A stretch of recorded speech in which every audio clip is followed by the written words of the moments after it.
You know, the other day I was thinking about how 2005 is now 20 years old. I can't quite believe, but it's that long ago.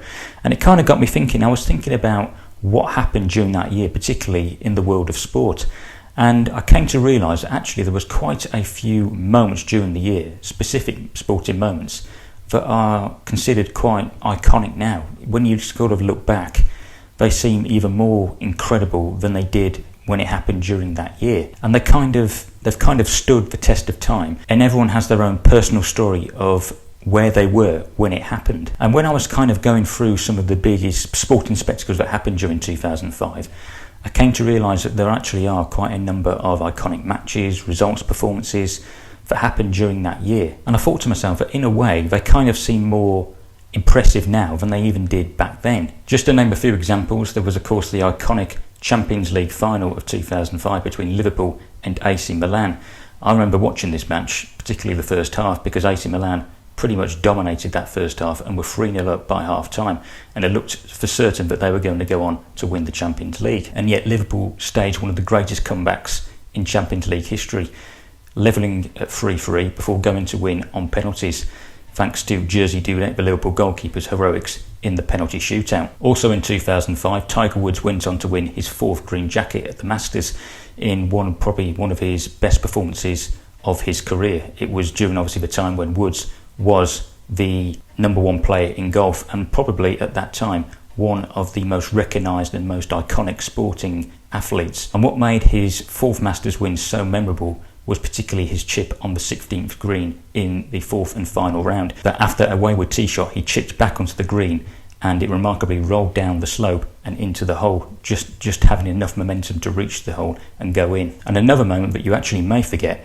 is that London officially won its bid to host the Olympics in 2012. Bringing it more towards motorsport, Valentino Rossi won his 5th consecutive MotoGP title with Yamaha, pretty much dominating the year and showing why he was the clear #1 in MotoGP. Elsewhere, Sebastian Loeb would go on to win his 2nd consecutive World Rally Championship title with Citroën, and actually would go on to win another 7, all of them on the bounce as well. Over in America, the now late Dan Wheldon would go on to win the first of his 2 Indy 500s, and more than that, the Briton would also go on to win his one and only IndyCar Championship. And then looking at some of the junior formulas, Nico Rosberg would win the inaugural GP2 Championship with ART, after obviously it had reformed, having previously been named the F3000 Championship, and Rosberg would go on to win the title and thus earn a promotion to Formula 1 with Williams the following year. And then in Euro Formula 3, the series was dominated by someone called Lewis Hamilton, who would absolutely dominate the series by winning 15 of the 20 races. And that championship victory led to Hamilton making the step up to GP2 the following year. So what about Formula 1, I hear you ask? Well, don't worry, I'm going to get onto it. This is what happened in Formula 1 in 2005. Let's start by looking at the rule changes, because there were quite a number of significant rule changes from 2004. And these mainly focused on improving overtaking and increasing the competition. And I'm not going to go through all of the rule changes that happened. I'm going to focus on the 2 main significant ones that really had an impact on the overall pecking order for 2005. So first of all, the main change was the aerodynamics of the cars. This was in order to help improve overtaking and, as I said, increase competition. So the way that the FIA and Formula 1 did this was raise the front wings and also move the rear wings forward. This was all done in a bid to slow the cars down and effectively reduce downforce. And the other major rule change, and I personally think that this was the biggest one of the lot, was the ban on tyre changes, which meant that teams could not change tyres at a pit stop during a race. The drivers had to complete a whole race on the same set of tyres, and this was effectively done to help stop Ferrari's dominance, because of course Ferrari came into 2005 having won 5 consecutive World Championships with Michael Schumacher and won 6 consecutive Constructors' Championships themselves. And of course Ferrari ran on Bridgestone tyres, and Bridgestone had already designed their tyres for 2005 to run short stints where they would be at their best performance before they would be able to change the tyres at a pit stop whilst also refuelling the car. Whereas Michelin had designed their tyres to be more durable, that they could last a lot longer. So this rule change heavily favoured the teams that were running on Michelin tyres, and 7 of the 10 teams ran on Michelins. The only teams that ran on Bridgestones were Ferrari, Jordan and Minardi. So these rule changes had a massive impact on the outlook of the World Championship picture.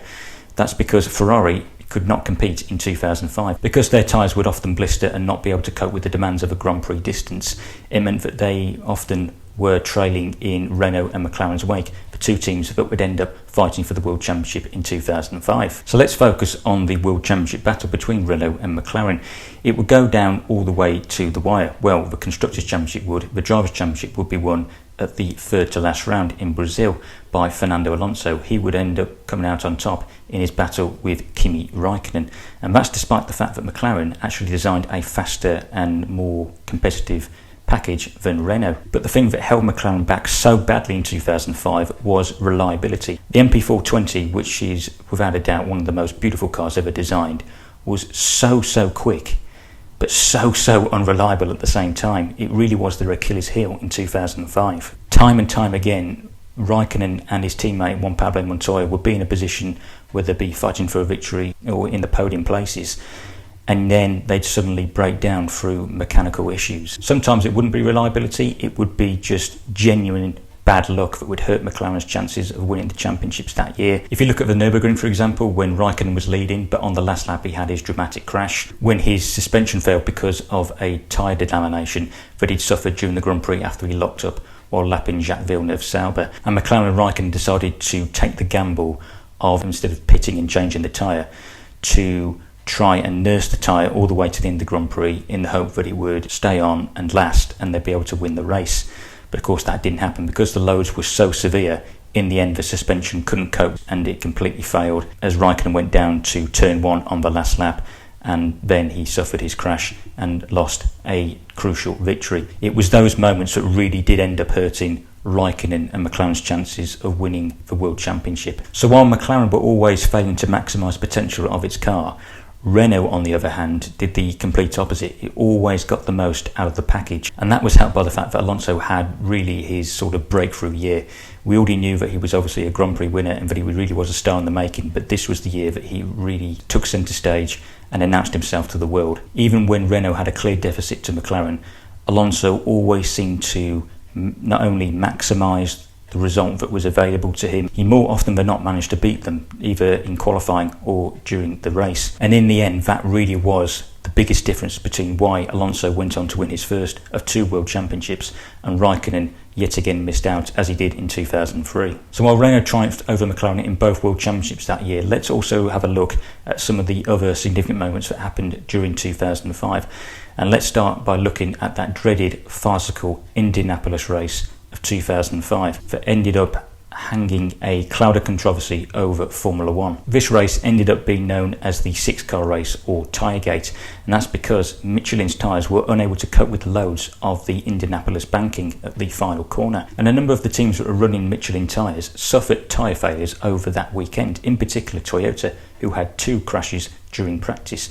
The second of those involving Ralf Schumacher, who had a very similar crash to the crash he'd had in 2004 that left him unable to compete for 6 races because he broke his back. So as Ralf was going around the banked final corner, the tyre let go and he went slamming into the concrete barrier, and this ended up causing a lot of widespread concern among the teams that the Michelin tyres could not cope with the loads of the banking, and this would ultimately lead to Michelin admitting that the tyres could not cope with a Grand Prix distance, that they were not able to reassure the teams that they wouldn't be able to complete the Grand Prix without having another tyre failure. Obviously, the FIA and Formula One did everything they could to make sure that all the cars were able to compete in this Grand Prix.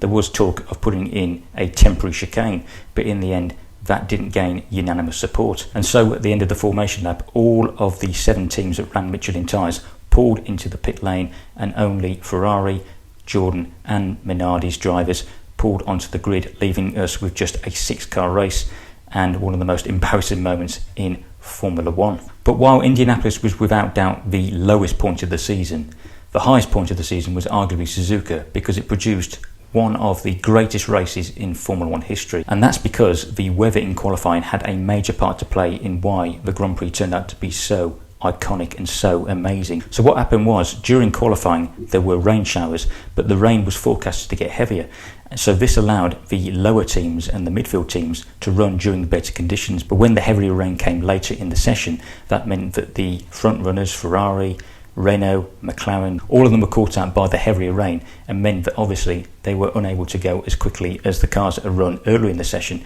which meant we got a very mixed up grid. So that meant that the teams that were used to running at the front of the grid would now have to start at the lower end of the grid and try and make their way forward in the Grand Prix if they wanted to get back into the points, let alone try and get a podium or even a victory.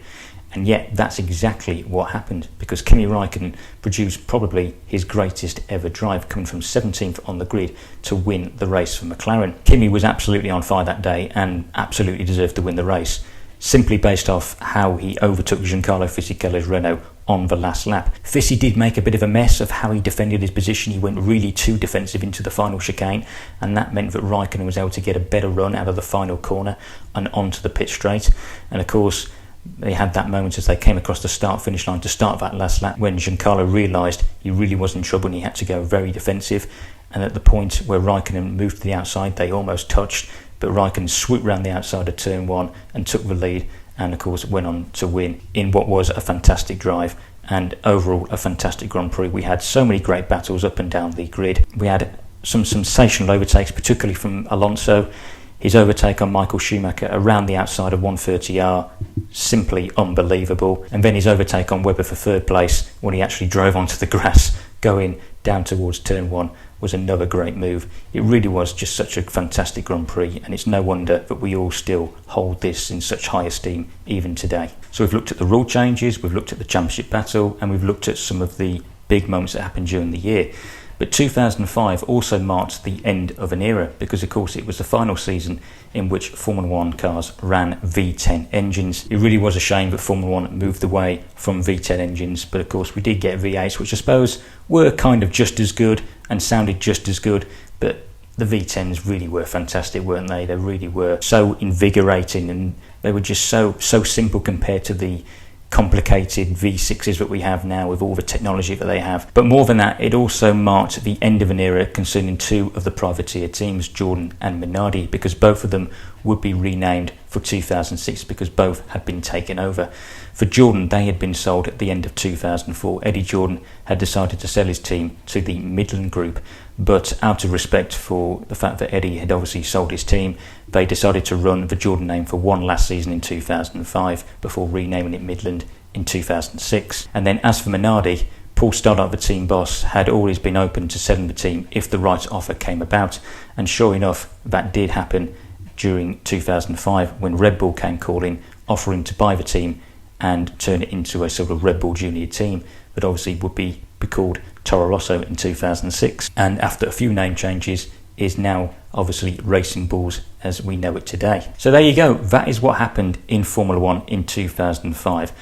Overall, I don't think it was the greatest Formula 1 season, but I think for many Formula 1 fans it marked a new era. It marked a big change that they had been longing for, because of course we'd just come off the back of Ferrari and Michael Schumacher's dominance, and I think if you weren't a Ferrari or Schumacher fan, you were very keen to see someone else win rather than just the same driver and same team winning every weekend. But overall, I think that 2005 was still a competitive year. We had a great championship battle between Renault and McLaren, and there were some good races along the way. But that just about does it for today's video, so please feel free to leave your comments below, hit the like button, and if you are new around here, don't forget to subscribe to the channel. Thanks for watching guys, and I will see you in the next one. Goodbye.